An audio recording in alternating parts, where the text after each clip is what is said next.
Bien démarrer sur AWS, dans cette vidéo, je vais vous montrer comment démarrer votre première machine virtuelle sous EC2. Vous allez dans la console AWS, aws.amazon.com, et vous cherchez le service Amazon EC2, qui est le service qui permet de lancer et de gérer les machines virtuelles sous Windows, ou sous Linux, ou sous le système d'exploitation de votre choix, FreeBSD par exemple. Quand vous êtes dans la console, vous allez ici en haut à droite, vous avez le choix de la région, Paris, et ou une des autres régions. Pour cette démo, je vais rester sur Paris. Vous lancez une instance en haut à gauche, et le deuxième choix que vous devez faire, c'est le choix du système d'exploitation. Je vous ai dit Linux, Windows ou d'autres. Vous ne pouvez pas venir avec un DVD d'installation pour installer votre propre système d'exploitation. Vous devez utiliser un des templates, un des systèmes préinstallés qui sont à votre disposition. On appelle ça des EMI, des Machine Image, des Amazon Machine Image, EMI. Il y a 4 moyens, 4 endroits où vous pouvez trouver des EMI. C'est le fourni par Amazon, par AWS, c'est cet écran Quick Start. Vous pouvez créer vos propres EMI.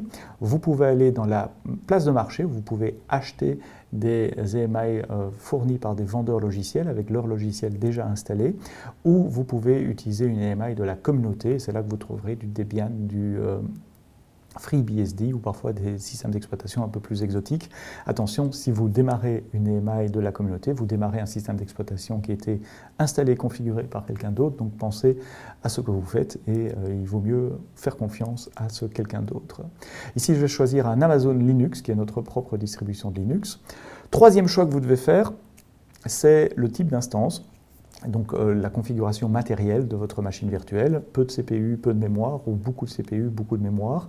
Le prix par heure sera évidemment différent en fonction que ce soit une petite machine ou une grosse machine. Laquelle est la bonne pour vous? Il n'y a pas vraiment de règle, ça dépend de vos applications et des besoins de vos applications. Sachez juste que vous pouvez monter jusqu'à 128 cœurs et presque 2 TB de mémoire. Si vous voulez rester dans le contexte d'utilisation gratuite AWS, choisissez une T2 Micro, vous avez droit à 750 heures par mois de T2 Micro gratuitement, 750 heures sur une instance ou plusieurs instances, c'est vous qui choisissez. Les premières 750 heures d'instance ne seront pas facturées en fin de mois. Pour les détails, vous acceptez toutes les valeurs par défaut pour le moment. Regardez les autres vidéos de la série si vous voulez en savoir plus sur certains de ces détails, comme le réseau. Même chose pour le stockage. Regardez la vidéo sur Amazon EBS pour en savoir plus sur le stockage de ces instances. Les balises, ça permet de donner des noms à des instances, d'associer des tags à des instances, très utiles pour faire la différence entre un environnement de dev, de prod par exemple, ou simplement de mettre des noms différents pour vos différentes applications, vos différents projets ou les différents départements au sein d'une société. Les groupes de sécurité, en gros, c'est un filtre qui définit quels sont les trafics réseau autorisés vers cette instance. Regardez l'autre vidéo de la série pour en savoir plus sur les groupes de sécurité. Par défaut, on accepte SSH venant de n'importe où sur Internet. Enfin, juste avant de lancer, vous devez définir une clé d'accès SSH, une clé SSH qui vous authentifiera. Donc la toute première fois, vous faites créer une nouvelle paire de clés, ici démo, et vous n'oubliez pas de la télécharger, de télécharger la clé privée. Ensuite, vous lancez l'instance. Le démarrage de l'instance va prendre quelques minutes, 30 secondes, 1 minute, ça dépend du type d'instance et du système d'exploitation que vous démarrez.